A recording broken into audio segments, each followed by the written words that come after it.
Welcome to the Bloody Disgusting Network. This podcast is made possible thanks to our patrons. Please join me in welcoming and thanking new patrons. Melissa Cockshire-Mitchell, Sarah Reed, Jamie Lynn, Gail McLean, Brian Blackburn, Rebecca Jackson, Jessica Larrabee, Chris White, Carissa Ray, Alex Williams, and Anna Renteria. All of our patrons get immediate access to all Sunday and Wednesday productions early and commercial-free. And the reward tiers go up from there to include instant access to over 500 stories and counting, not to mention the 4 new stories added every week. There are also the logo merch tiers whose proceeds go to suicide prevention charity. And if you sign up for the yearly membership, you'll get 12 months for the price of 11 as a special thanks.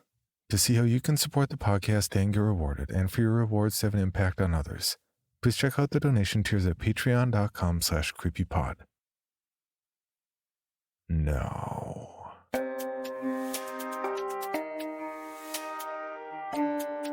this is Creepy, a podcast dedicated to sharing the most famous, chilling, and disturbing creepypastas and urban legends in the world. Whether these stories truly happened or are simply fabrications is for you to decide. These stories may contain graphic depictions of violence and explicit language. Listener discretion is advised. Creepy presents Plantation Ghost, written by Marie Redbourne and narrated by Wafia White. It shouldn't have really surprised me to find out that one of my ancestors was a slave, but it still did. Hannah Porter was the name that the website gave me, but there wasn't even a picture, just a small blurb of a text that told me she had been born in 1842 and worked on a plantation deep in Louisiana. Alexandria wasn't too far from where my grandparents lived. My husband told me it was up to me if I wanted to find out more, that it was what I've wanted for a long time, and he was right. I was adopted at age 2. My mom gave me up and went to prison for drugs, and I'd never really known any of my biological family. It's not that I felt my step-parents treated me badly. In fact, they've always been kind to me. But there's always a part of you that wants to know your past. We talked about it over the next few days and decided to plan a trip the next time he had days off from his job. I called my grandparents to tell them that we were coming, but I didn't say why. They always jumped at any chance to see their grandson. The drive across Texas was slow, and I tried my best to sleep most of the way. It was not easy. I wanted to know more as soon as possible, and I was eager, so my body kept restless. Eventually, I took some sleep aid and drifted off. When I woke, we were already across state lines, and Dante was whining from the drive, so we stopped at a McDonald's to let him play. An hour later, we were back on the road, and I decided to call local libraries and museums to see if anyone had old ledgers from the time, writing down the ones I wanted to check out. The next day passed in a flash. We had a lovely dinner of hot water cornbread and greens and some shrimp, and I put Dante to bed. Then I slept hard too, ready to start my search in the morning. Nana Brooks asked me as we cooked breakfast together about our visit and how Michael mentioned I was interested in finding my biological family. I sighed, rolled my eyes.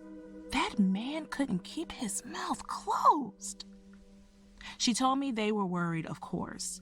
This wasn't the first time I tried searching, and in the past, I had been catfished by scammers pretending to be relatives.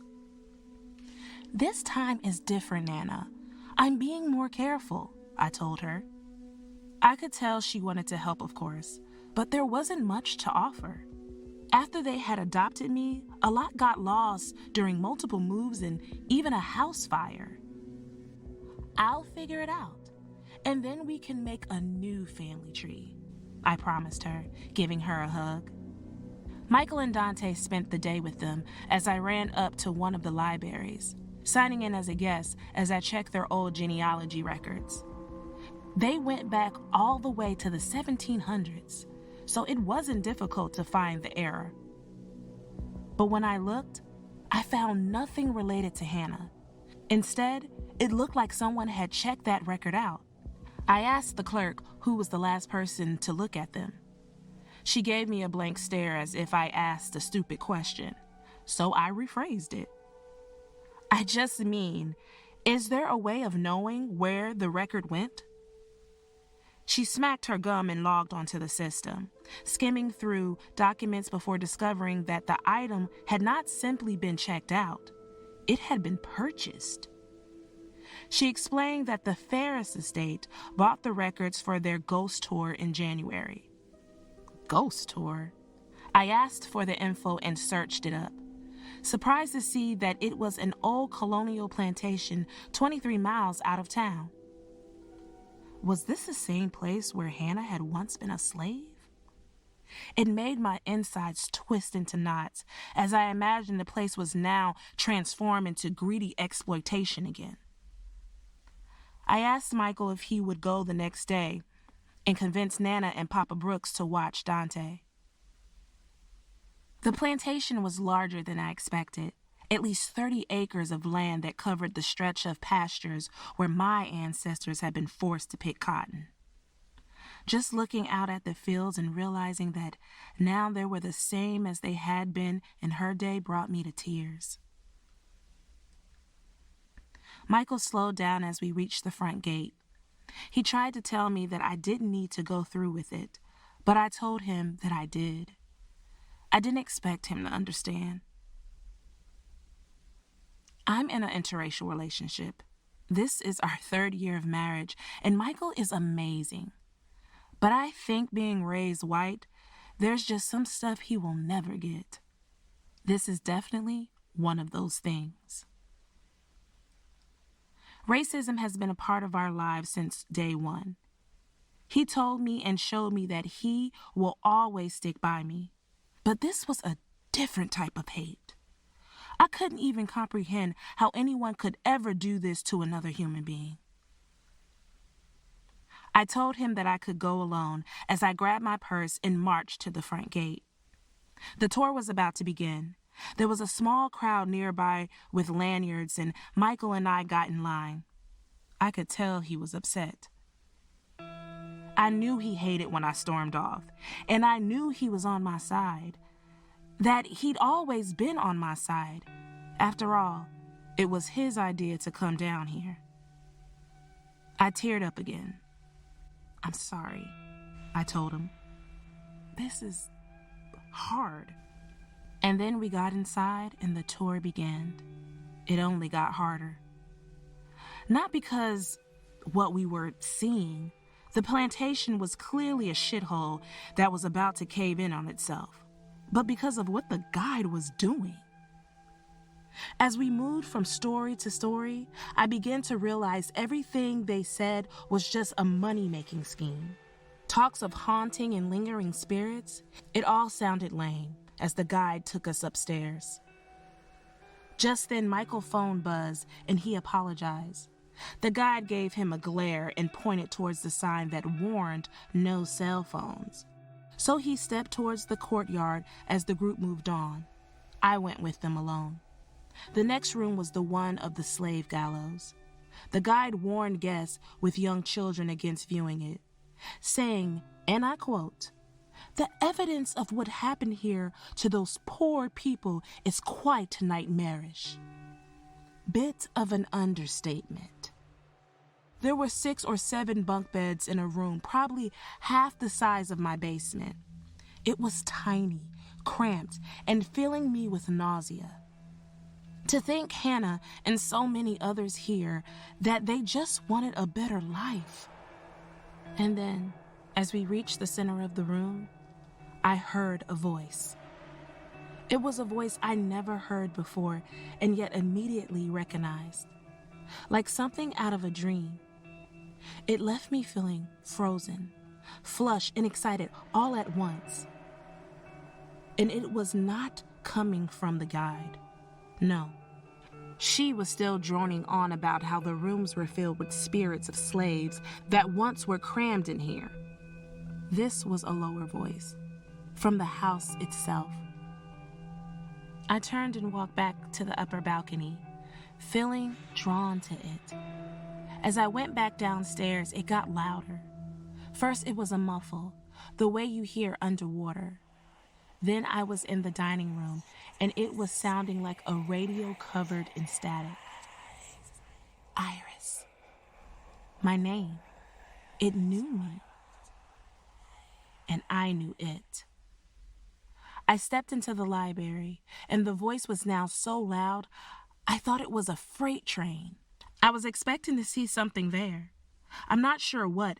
Maybe a specter was waiting for me? Instead, the room was suddenly quiet and empty. Yet it felt like it was flooded with sadness and anger. Immediately, I felt compelled to check the shelves, pulling book after book. I didn't know what I was looking for until I found it. An old leather-bound diary, tucked away behind the others. Forgotten. Immediately, I stashed it into my purse. I didn't know what it was, but I knew I needed to read it. Back at the Brooks house, Michael put Dante to bed, and Nana asked me if I found anything. They didn't know about the ghost tour, and I wasn't sure what to say about it until I learned more. Nothing yet, but I think I'm on the right track. She seemed a little sad to hear that. We hugged and I kissed her cheek, and I reminded her that we would always be family, no matter what.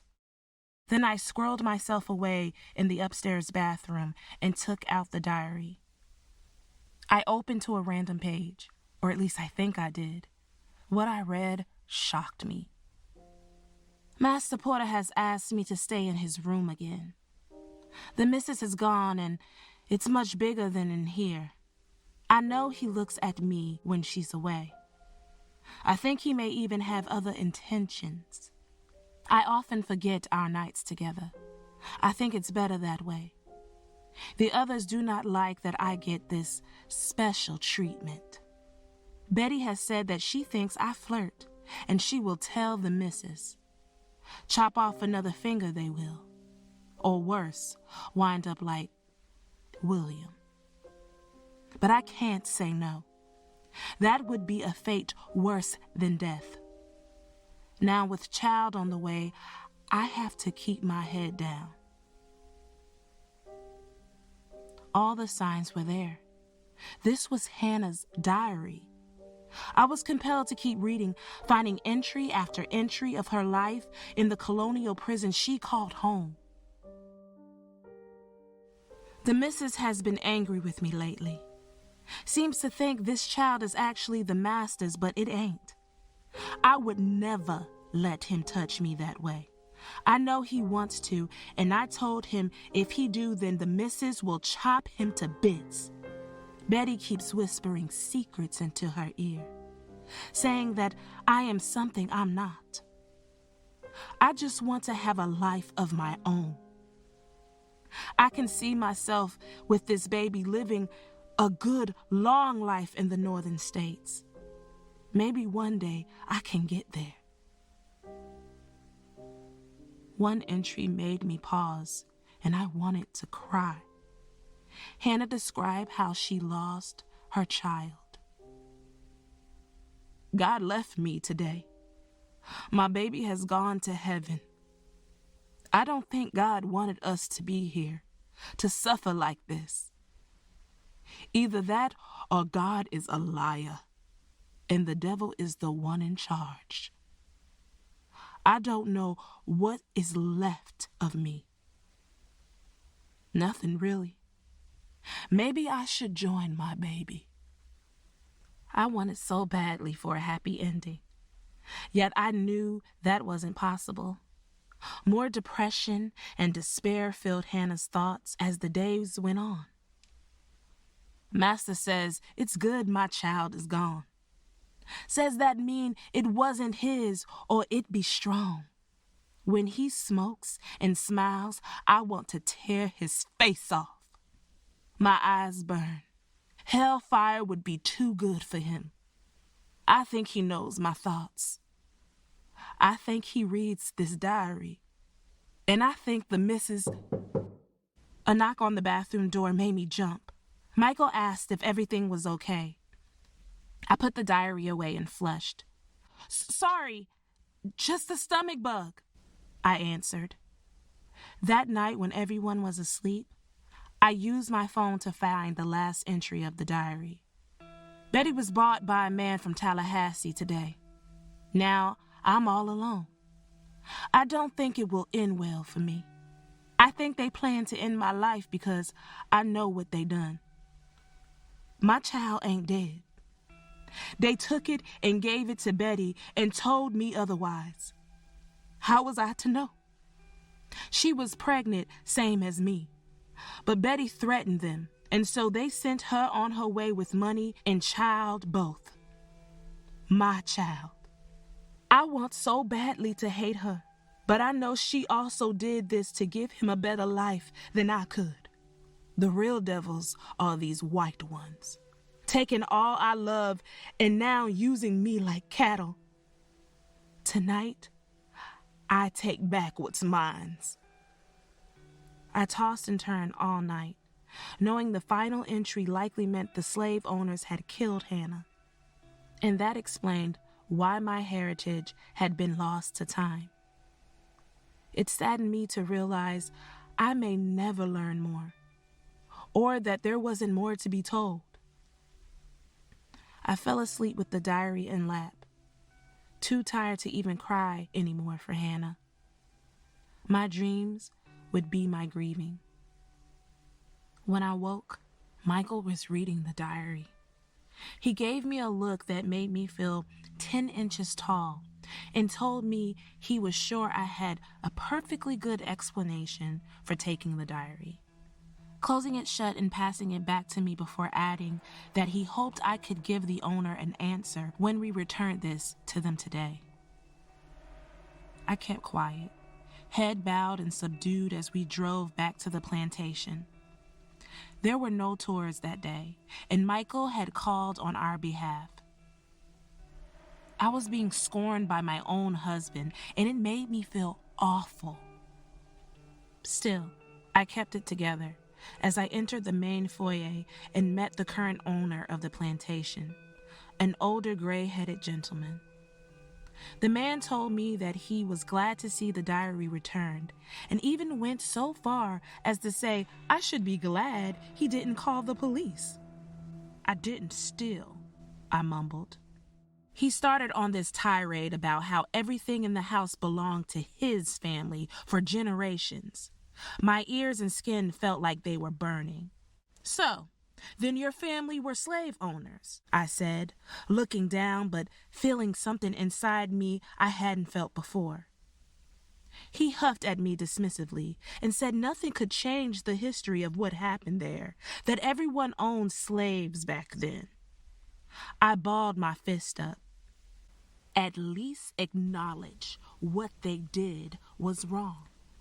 The older white man stood there, looking at me as though I were a pitiful stray dog. He told me that he couldn't imagine the pain I must suffer to know that our story was over. It was a phrase covered in condescension. I don't think it is, I replied in an icy tone. I followed him to the library where he tucked the diary back in, as he told me that there were far more compelling stories to be told than that one, ones that aren't meant to be told at all even. I felt him lording over me, looking down his nose at me. I just couldn't stand there and take it. Like how your ancestors murdered Anna Porter, I guessed. His eye twitched, and he didn't deny it. Instead, he poured some bourbon and said dryly that those were strong accusations to make, warning me to steer clear. Then from behind me, I heard a voice, the same one from the other day. It's you, Master Ferris, that should watch your back. it whispered. But clearly, I was the only one that heard it.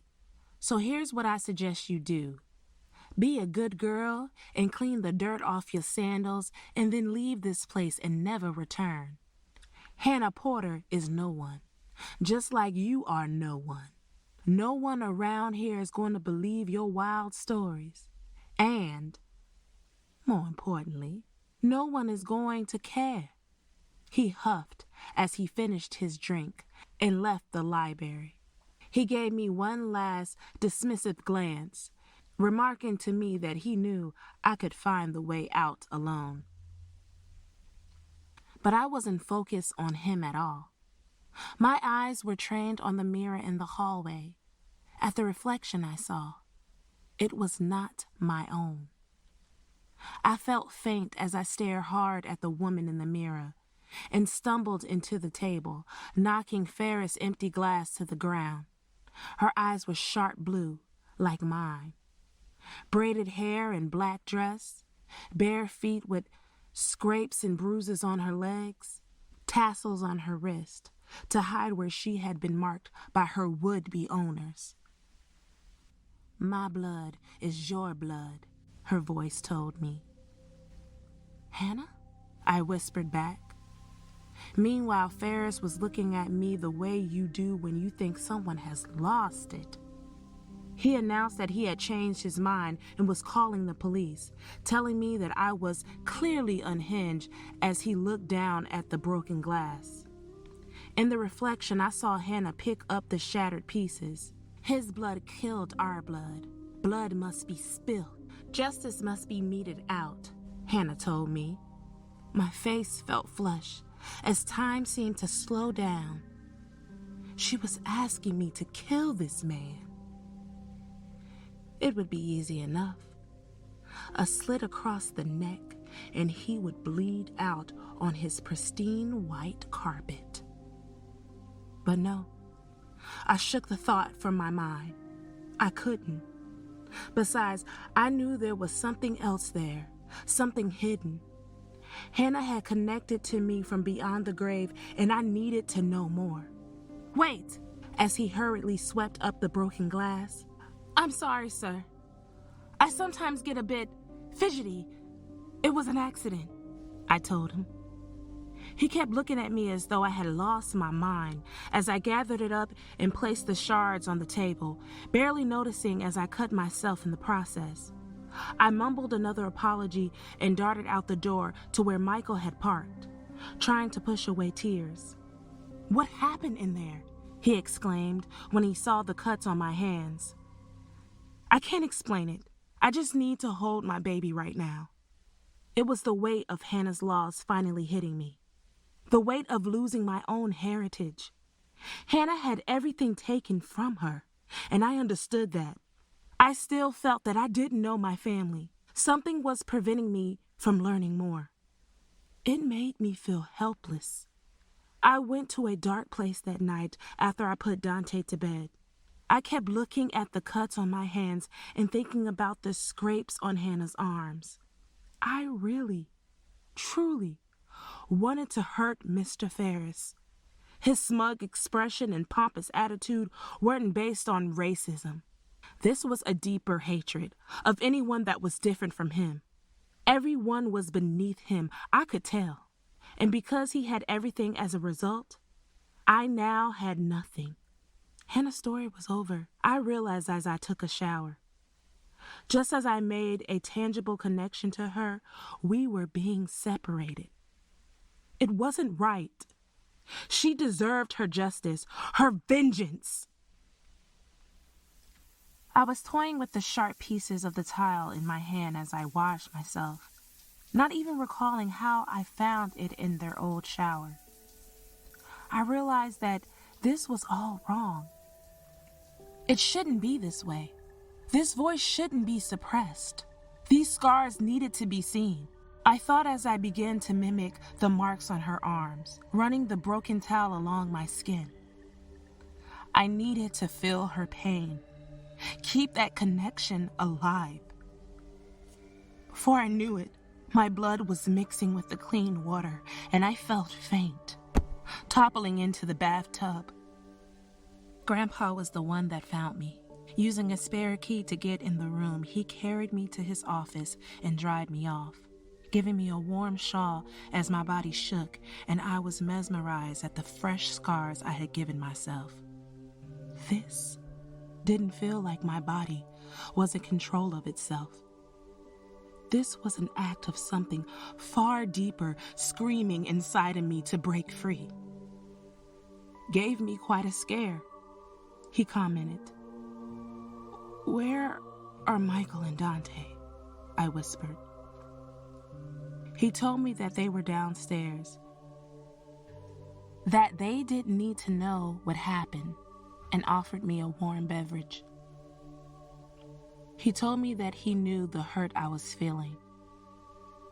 It's a hurt that I think me and Nan been carrying a bit too long, he admitted. I sat up, feeling lightheaded. What do you mean? Nana told him what I came for, about my family and their connection to them. Grandpa thought maybe seeing the plantation would be the end of it. But well, I always knew you were the type to keep searching till there was nothing left, he commented. It's my story to tell. But I made a mistake and now it's over, I admitted sourly. He took out a small gold key from his desk, explaining how they lost most everything in that fire all those years ago.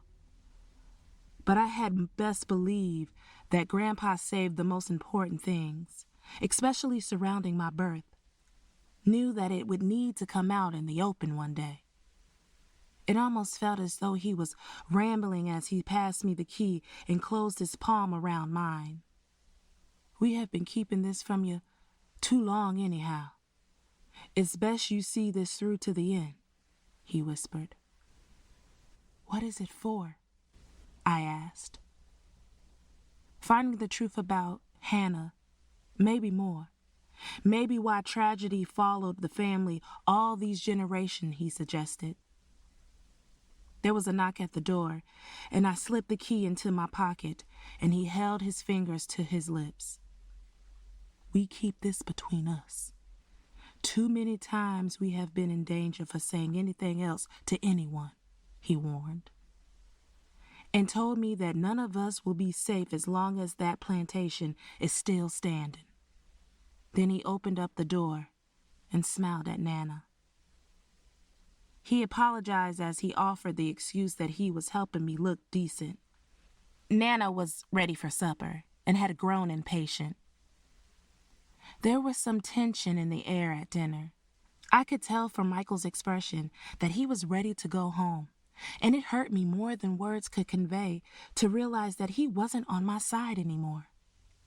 I kept fidgeting with the key, imagining what it might unlock.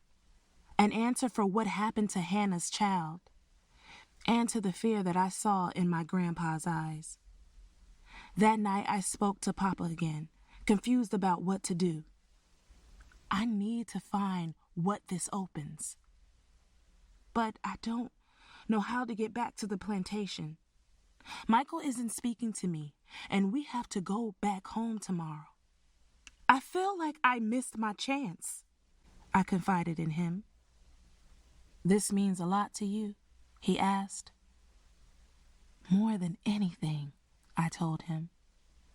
He sighed and said he'd take me there. But Iris, he warned, this will not end well. I hugged his neck and told him thank you at least a dozen times.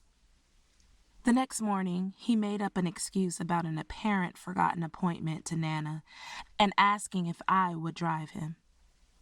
That was my cue. Michael didn't like it, of course.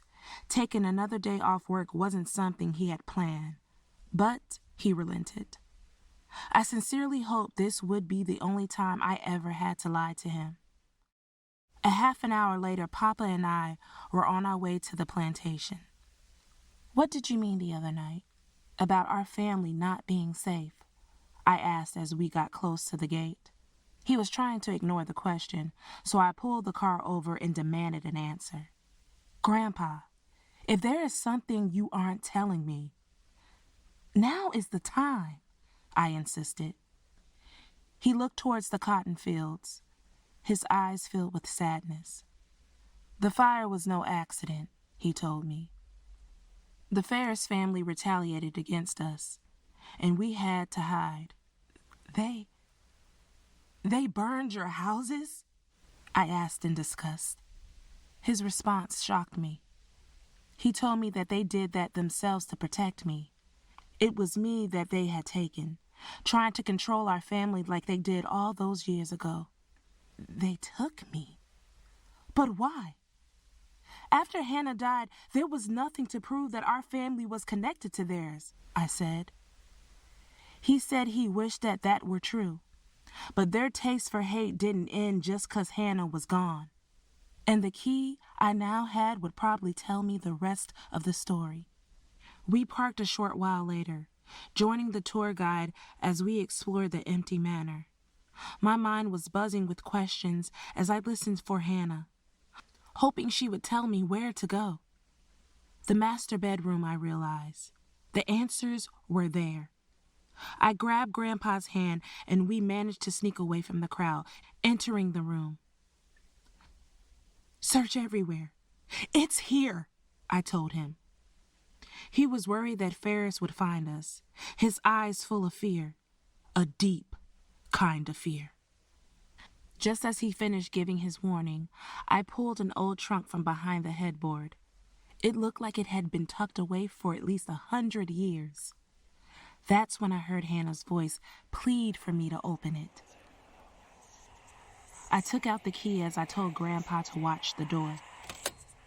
Inside, I found newspaper articles, hospital records, a trail of breadcrumbs I needed to unravel. Arthur Porter, found guilty of murdering his family in Alexandria, to be hung next Sunday, one headline said. Arthur, that had to be Hannah's boy. I saw the next article, which detailed a landowner buying Porter as a slave and his sentence being commuted. It was the Ferris family, the ones that were in charge of the plantation. There was more. Birth certificate changing Arthur's name, making his identity nothing but a page in history. And as the generations went forward, I saw the same pattern from the Ferris family. They had suppressed us, controlled us, and taken us down for nearly a century. Fires, murder attempts, bankruptcy. It was a box filled with proof of their insatiable appetite for hate. This has to stop, I whispered. Then I heard a sharp shriek, and I jumped to my feet. I saw Ferris standing there, holding my grandpa like a crumpled doll as he crushed his windpipe with his bare hands. I held my hand over my mouth as I watched him squeeze the life from my grandpa, and then the man turned his attention on me. He silently closed and locked the door. I knew he was going to kill me next. He started telling a dramatic story of how 2 impoverished and angry people had broken into his house, practicing what he'd say to the police. Told me that he would say he was defending himself, trying to stop them from taking out their racial hate on him in his house. He was mocking me, telling me that he knew who they would believe. His family had owned this house for generations. Everything here was his, including me and my family. If you kill me, then your revenge will end. You'll have nothing left to control, I warned. It was a terrible excuse to keep me alive for a few moments longer, but I wasn't sure what else to say. Somewhere in the back of my mind, I heard Hannah. She was racing towards me, my own heartbeat matching hers. He cackled and threatened my own child, reminding me that he could blackmail us again and put Dante under his oppression too. It was the last straw. I snapped. I jumped towards him and smashed my fist against his face, but he was strong. I felt that I was an ant against a freight train. His fingers were wrapped around my own neck faster than I could think, my air being crushed as I kicked and screamed. Then another voice joined my own scream. Hannah. I saw her. She was filled with the righteous indignation, her hands wrapped around the chains that once bound her. She used the mystical bonds and grabbed Mr. Ferris by the throat, yanking him back. His face was filled with confusion and fear as he was slammed against the wall by the ghost, her body materializing before me as she took her hand and placed it in mine. My blood is your blood, and now his blood shall pay for ours, she whispered. I felt a new sense of power come over me. I was at his throat, raking my nails into his eyes, kicking his head and stomach over and over until his body was still. Then I bashed his skull in. No, we did it. Hannah and I put an end to the oppression this family had given mine for generations. I stumbled backwards, gasping for breath as Ferris fell dead on the ground. It was over. I saw Hannah's eyes softer now, comforted that she found peace. Her spirit merged with my body, and I felt a flood of serenity overwhelming me. Immediately, I reached for my cell phone and called 911. When they arrived, I showed them Grandpa. I felt a crushing weight land on my chest. Then I showed them the trunk, which proved that the role Ferris had in my family's suffering. Told them how Ferris had lured us away from the tour group to torture us in some perverted attempt to recreate his family legacy. Whatever I said, by some miracle worked, and they took me to the nearby hospital for recovery. Michael came that afternoon, distraught by what happened and angry that I had lied. Your grandfather is dead, and your Nana will have nowhere to live. How could you be so selfish going back to that place? He asked. I didn't expect him to understand the reason I had to fight for my heritage. My entire family has had their lives stolen from them. For too long, Michael. Hannah helped me give back what they had lost. And I discovered myself, I told him. I won't pretend this was a happy ending.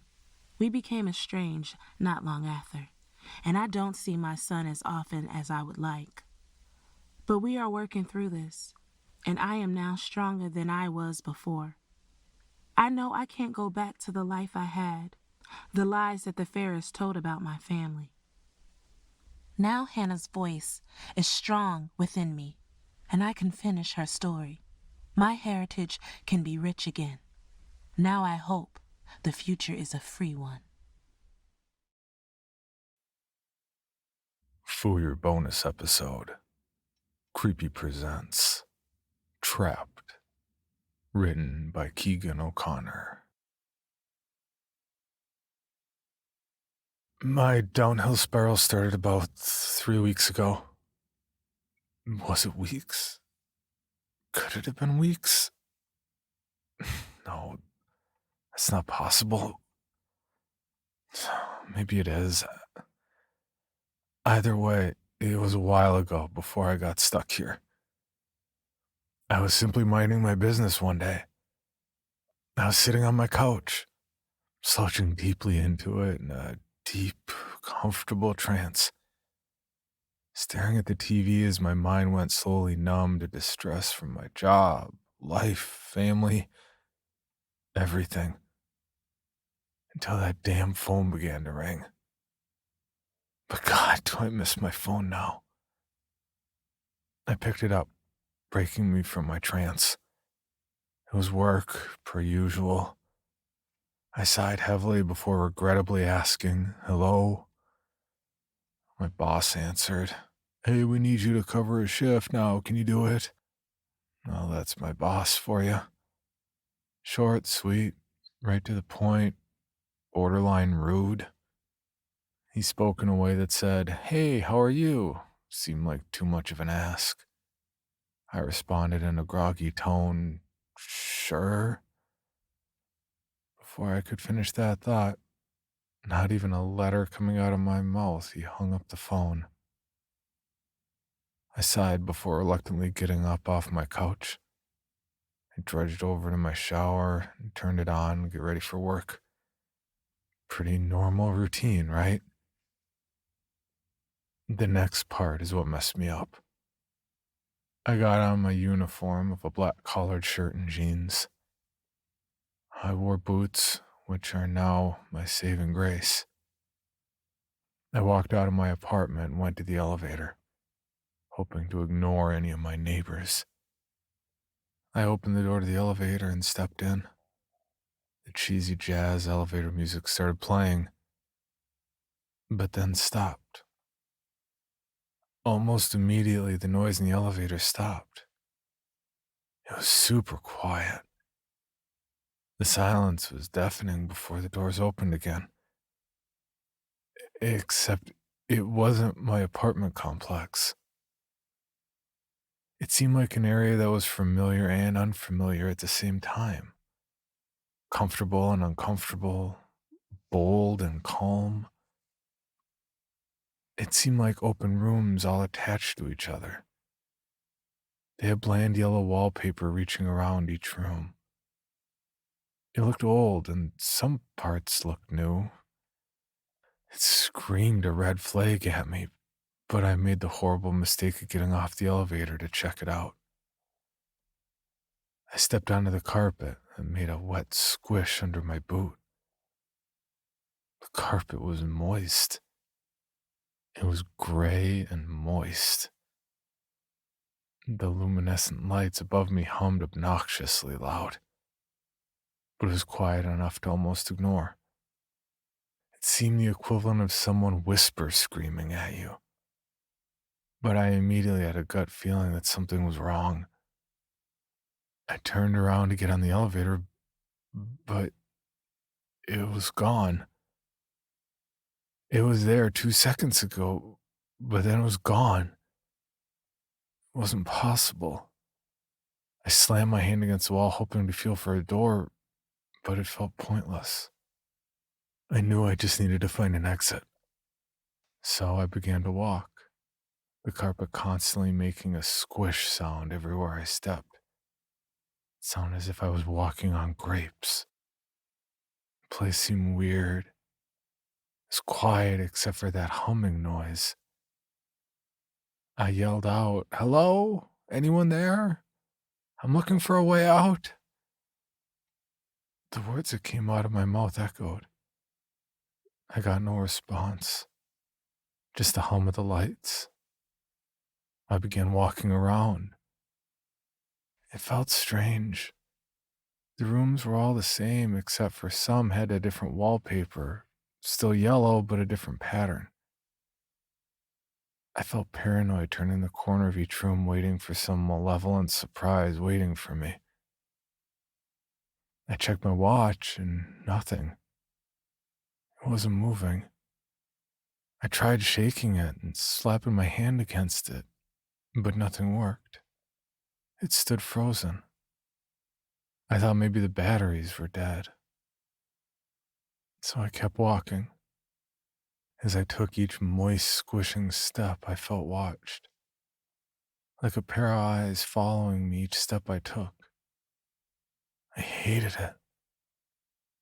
I felt alone and not alone. Maybe I'm just losing it for how long I've been here. How long have I been here? I whipped my head around, almost enough to give me whiplash as a shadow of a hand disappeared from the corner. "Hello? Anyone there? I saw your hand." I began to run to the corner where I saw the hand. God, I shouldn't have. I saw a man standing there. Just standing there. He was tall, broad shoulders, short hair, and wore a flannel shirt and jeans. But his face. God, his face. He didn't have one. My heart sank. then began pounding like a drum after realizing that the man in front of me had no face. I felt his eyes on me, but he had none. He just stood there, not moving. I stood in fear, just dumbfounded. How could he have no face? Was he alive? Almost as if reading my mind, it waved at me. I immediately took off in the other direction. I began running. I didn't look back, but just ran.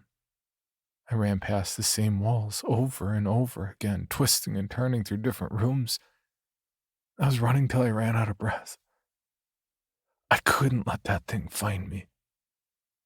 I ran till my feet ached and my lungs couldn't take it anymore. I stopped at a room with a desk and chair. I whipped the chair out and hid under the desk. I was panting heavily. I felt like I ran a marathon. Hell, I probably did. I sat there, breathing in and out. I lost track of how long I was under the desk. Eventually, I went to check the doorways surrounding the room. Nothing. I lost whatever the hell I was. My first thought was to arm myself, but my second thought was that this desk is new. After wandering here for what seemed like hours, even days, I'd never seen a desk. I didn't know what to think about it. But that wasn't my concern. That faceless thing out there was my concern. So I began to open the drawers. Nothing. I needed to find something. I needed help. I began to walk again.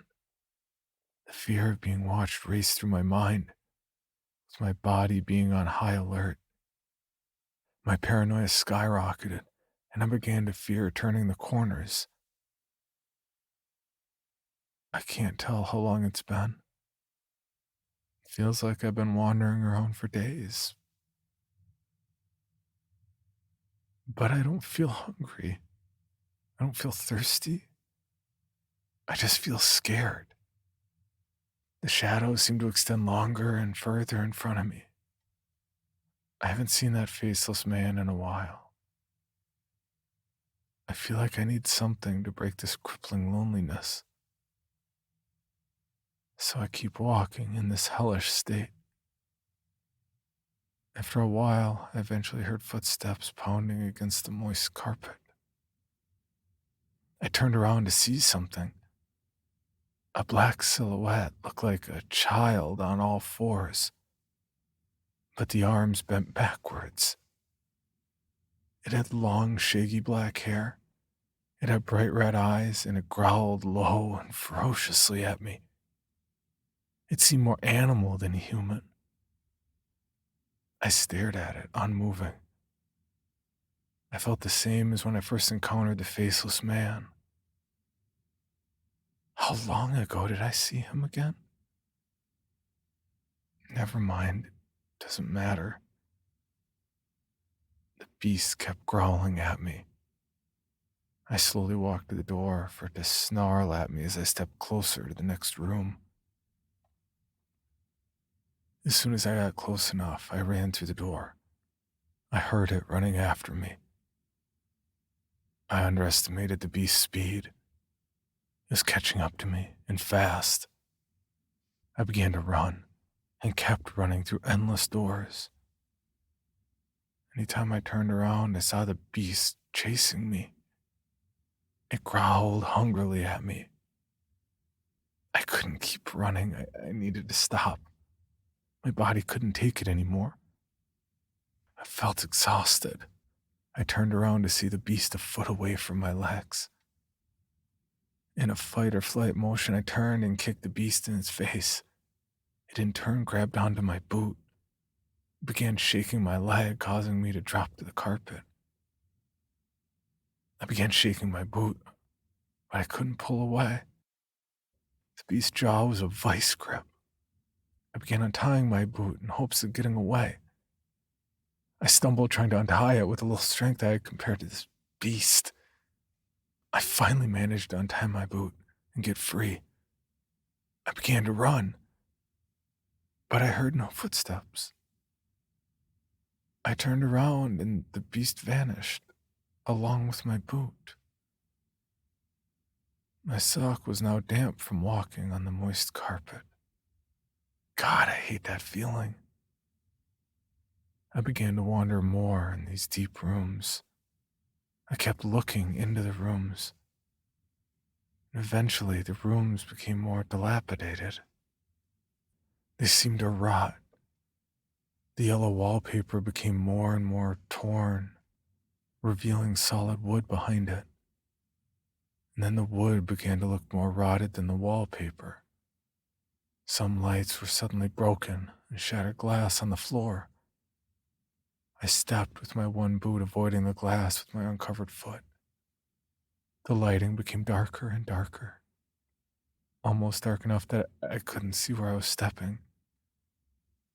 I've been stumbling through these rooms for days. I have no clue. I only found destroyed desks and rotted wooden chairs. And then I stopped. I got tired and I was about to sit down. My legs couldn't take the walking. It was when I was starting to sit that I felt the floor beneath me fall away. I began to fall and then crashed into another floor. This one hurt as I landed. Once my vision was clear, it seemed I was in a concrete room. Same as where I was, but concrete. God, how long's it been since I've been home? I knew this time not to yell. If it was anything like the last rooms, I wasn't alone. I got up and began wandering the new level. I saw things different this time. I saw crates, some small, some large, but mostly scattered. I grabbed a small one and slammed it against the ground, trying to open it. There was a loud bang that echoed around the walls, and I waited, but nothing happened. So I picked up the crate again and slammed it down again. This time a wood panel broke off. I was able to feel around inside. There was something metal in there. I grabbed it and pulled it out. Oddly enough, it was a hatchet, but it looked old. It looked like it was from years ago. The blade was rusted, but still sharp, and the handle rotted but sturdy. I turned to search for more crates, but to my surprise, I saw something standing fairly close to me. I jumped, backing up at the same time. I gripped the hatchet and pointed it at the beast. It had large hands, white, dead, cold eyes, and its skin was loose. It looked stitched together in a sick, demented way. It shrieked at me. Once again, my flight or fight kicked in. I swung the hatchet, swinging at the creature who was now attempting to grab me. I sunk the blade into its skull, crushing it. It leaked clear liquid and dropped heavily to the ground. I walked over to it, kicking it in the side, trying to make sure it was dead. It didn't move. I reached down and grabbed the hatchet. I figured I'd have to yank it out hard, but it just sort of slipped out. It revealed layers and layers of skin before showing a skull. I just keep searching these crates, hoping to find something that'll get me out of here. That's how I came across this old phone. It has a very low battery and no service. But if this gets uploaded, please send help. Get me out of this hell. I'm scared. I don't know how long I've been here. I'm starting to forget my life outside of this. If you find me, get me out of here. I can't take it anymore, and I hear growling getting louder and closer. If you somehow manage to find me, and I'm not alive anymore, I'm sorry. God help you if you get trapped in these back rooms of reality. For more information on this podcast, including how to submit your own story for consideration, please visit creepypod.com. You can also follow us at CreepyPod on social media and YouTube. All stories told on this podcast are done so through Creative Commons Share-alike licensing or with written consent from the authors. No portion of this podcast may be rebroadcast or otherwise distributed without the express written consent of the Creepy Podcast production team and the story's author.